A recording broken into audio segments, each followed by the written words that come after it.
Bonjour Monsieur Paul Fournet. Bonjour. Qui êtes-vous Monsieur Paul Fournet? Oh là là, je suis moi.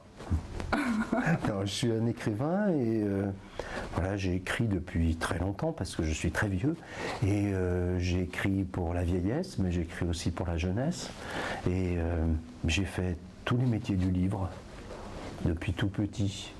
J'ai commencé par lecteur et puis après j'ai été apprenti et puis après j'ai été écrivain, puis j'ai été éditeur. Et puis j'ai été mille choses, tout ce qu'on peut imaginer. Et je suis aussi le président de l'Oulipo, qui réfléchit parce que nous sommes soucieux de forme.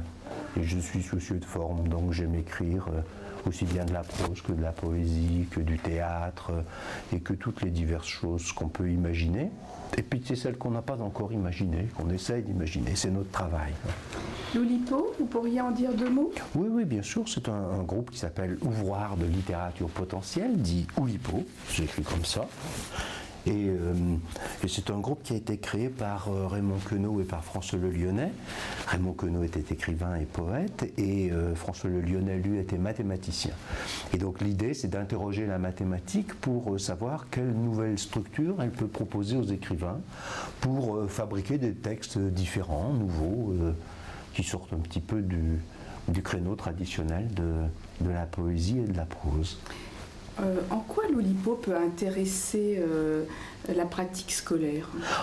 D'abord parce que le maître moteur de l'Oulipo, c'est la contrainte. Et donc l'application de la contrainte et l'usage de la contrainte ont des vertus pédagogiques immédiates. L'idée, c'est que écrire est possible ici et maintenant. Si je me donne les outils pour le faire, je peux écrire ici et maintenant. Ça lutte contre toutes les idées d'inspiration, toutes les idées romantiques comme ça autour de la production. La production du texte est une chose possible, ce qui n'exclut ni le talent, ni l'inspiration, le moment où elle vient, mais c'est la transpiration d'abord. Et donc c'est ce travail, d'abord, c'est cette élaboration de la contrainte qui permet de libérer l'écriture. Donc des ateliers d'écriture pour libérer l'écriture. Absolument. Et on met des obstacles pour que l'imagination travaille et lutte contre les formes qu'on a automatiquement en nous et qui ont été installées là par nos habitudes de lecture, par les habitudes d'enseignement. Et donc là, on se place. C'est un peu comme être devant un champ de neige. Si vous êtes dans un champ de neige tout blanc, pourquoi tourner là plutôt que là? Tandis que si vous mettez des piquets, vous savez que vous allez tourner autour des piquets, vous faites du slalom. Et il y a ça dans la contrainte de l'Oulipo. Peut-on toujours mettre en place des ateliers d'écriture en classe? Oui, absolument. C'est toujours possible. Il m'est arrivé de faire des ateliers d'écriture avec des enfants qui ne savaient pas écrire. Des élèves de grande section de maternelle. Je me souviens d'un petit autogramme que j'avais fait avec des élèves de grande section de maternelle. Et ce qui était très très intéressant, c'est qu'évidemment ils faisaient une production orale. Puisqu'ils ne savaient pas écrire, donc c'était une bonne raison. Et ce qu'ils produisaient oralement n'était pas de la parole, c'était vraiment de l'écriture. Ils avaient déjà une forte conscience de la différence entre ce qui est écrit et ce qui est parlé. Parce qu'on leur avait lu des livres, parce qu'ils savaient ce que c'était qu'une histoire, et donc leur production n'était pas la même. Même si elle était orale, elle n'était pas parlée. Et c'était très passionnant à faire. Donc depuis 5 ans, à l'âge de 5 ans, on peut y aller. D'accord. Et former des élèves écrivains et former des élèves lecteurs, c'est complémentaire. Ah oui, c'est exactement la même chose. L'un procède de l'autre. Il n'y a pas d'écriture sans lecture. La question ne se pose pas. Il n'y a pas d'écrivain qui ne soit pas lecteur. Donc, du plus petit au plus haut niveau de la pratique, la lecture et l'écriture ont partie liée. Alors, revenons 2 secondes sur la contrainte. La contrainte libère. Oui. La contrainte permet d'écrire. Oui. Est-ce que vous pourriez développer un petit peu? Oui, c'est-à-dire que la contrainte libère parce que en apparence, elle réduit le champ immédiatement. Donc si vous entrez dans une salle et vous dites aux élèves écrivez-moi un beau texte, les chances d'en obtenir un sont extrêmement minces. Si vous rentrez et que vous leur dites écrivez-moi un texte sans la lettre E, ils sont déjà au travail avant même d'avoir réfléchi au fait qu'ils étaient en train d'écrire. Ils ont un autre défi. Donc on décale le défi de l'écriture. Et le décalant, on produit de l'écriture. Et donc ils vont produire du texte. Le texte sera ce qu'il sera, mais ils vont produire et de façon quasi automatique. Donc la contrainte a ce mérite-là. C'est son premier mérite. Son second mérite, qui lui est un mérite peut-être un peu plus profond par rapport au texte produit, c'est de briser les automatismes d'écriture. C'est-à-dire de briser l'inconscient qui nous fait écrire comme on a lu, qui nous fait écrire comme on a déjà écrit. Et précisément parce qu'on a des obstacles à affronter, parce qu'on a des contraintes très, très précises, des consignes très précises, il devient intéressant de voir qu'est-ce qui se passe dans le texte que l'on produit. En quoi est-ce qu'il est différent des textes qu'on a pu produire auparavant ou des textes que l'on pourrait produire de façon plus automatique. Vous parlez de contraintes. Quelles sont les premières contraintes qu'on peut donner à des élèves, toutes simples? Elles sont quasiment innombrables, parce que la contrainte en elle-même, elle marche à tous les niveaux, depuis le premier apprenant jusqu'à l'écrivain lui-même. Donc on peut imaginer des choses très simples, des choses classiques comme l'acrostiche par exemple, ou des choses comme un peu plus difficiles comme on a élaboré à l'Oulipo, comme le beau présent par exemple, écrire un poème avec les seules lettres du nom et du prénom du poète. Donc ça peut être parfois d'une très très grande difficulté, ça dépend comment il s'appelle. Donc des choses comme ça. Ça peut être aussi un poème logoralie où on fait choisir aux enfants quelques mots qu'ils aiment et puis ils doivent faire un poème dans lequel ces mots apparaissent dans l'ordre ou dans l'ordre inverse, peu importe. Donc il existe des dizaines et des dizaines de petites contraintes d'apparence, une boule de neige. Un poème dont le premier vers fait une lettre, le deuxième vers 2 lettres, 3 lettres, et ainsi de suite, et puis elle peut fondre. Donc il existe un nombre considérable de petites formes qui peuvent être utilisées pour les premiers débutants. Vous parliez tout à l'heure du tautogramme. Le tautogramme, c'est tout simple, c'est un texte dont tous les mots commencent par la même lettre. Donc ça aussi, ça peut être intéressant de faire un petit poème. Et puis, ce qui permet, par exemple, d'évaluer la difficulté. Si par exemple chaque élève se voit attribuer une lettre différente, ce qui est intéressant, c'est d'évaluer la difficulté après avec eux, dans un dialogue avec eux. Est-ce qu'un tautogramme est plus facile avec des A ou est-ce que c'est plus facile avec un T ou, bon, évidemment avec Z, avec W, la bataille est rude. Et donc ça peut être intéressant de comparer les expériences d'écriture. D'accord. Je pense que pour faire ce genre d'exercice, la liste est importante. En quoi les listes de mots peuvent aider? La liste, c'est un petit peu... on peut dire que d'une certaine façon, c'est un peu la base de la poésie dans l'histoire. C'est matière de mémoire. La poésie est matière de mémoire de la langue et mémoire du récit. Et donc la liste est une des premières formes poétiques. C'est ce dont on doit se souvenir. Et ce sont des choses importantes. Donc la liste est évidemment la forme, disons, la première forme possible du poème.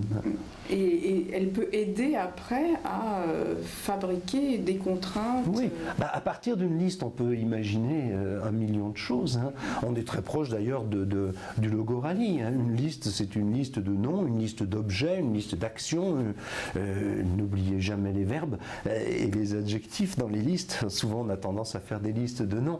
Et voilà, à partir de là, on peut construire 1000 choses. Dans le 92, il y a une action qui s'appelle 10 mois 10 mots, qui est un logoralie. Oui. On choisit 10 mots et tous les... C'est très très intéressant pédagogiquement, le logoralie, parce que c'est une contrainte très très simple, très basique, très souple, et qui permet d'analyser assez bien d'un point de vue pédagogique, quelle relation on a avec la liste précisément. Il y a ceux qui se font absorber par la liste et qui se précipitent pour écrire le texte le plus court possible avec tous les mots le plus vite à la queue leu-leu.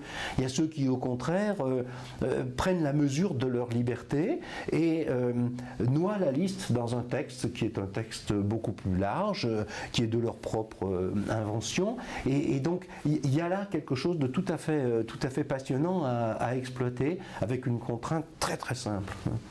Et qu'en est-il des contraintes à démarreur? Les contraintes à démarreur sont aussi des contraintes très simples, qui se rapprochent d'ailleurs de la liste par bien des points. L'idée, c'est donc d'écrire un poème dont chaque vers commence par la même expression. Je me souviens, l'exemple de Georges Perec est le plus flagrant, je me souviens que, voilà, ou j'ai oublié que, ou voilà, je voudrais que. Voilà, donc chaque fois, ça permet de redonner une sorte d'élan narratif à chaque mouvement. Alors on peut décider que chaque vers commencera par le même démarreur ou que chaque poème commencera par le même démarreur. Enfin, là aussi on peut adapter la difficulté au niveau des apprenants. Donc vous êtes un fervent acteur de l'écriture en classe. Oui, mais bien entendu.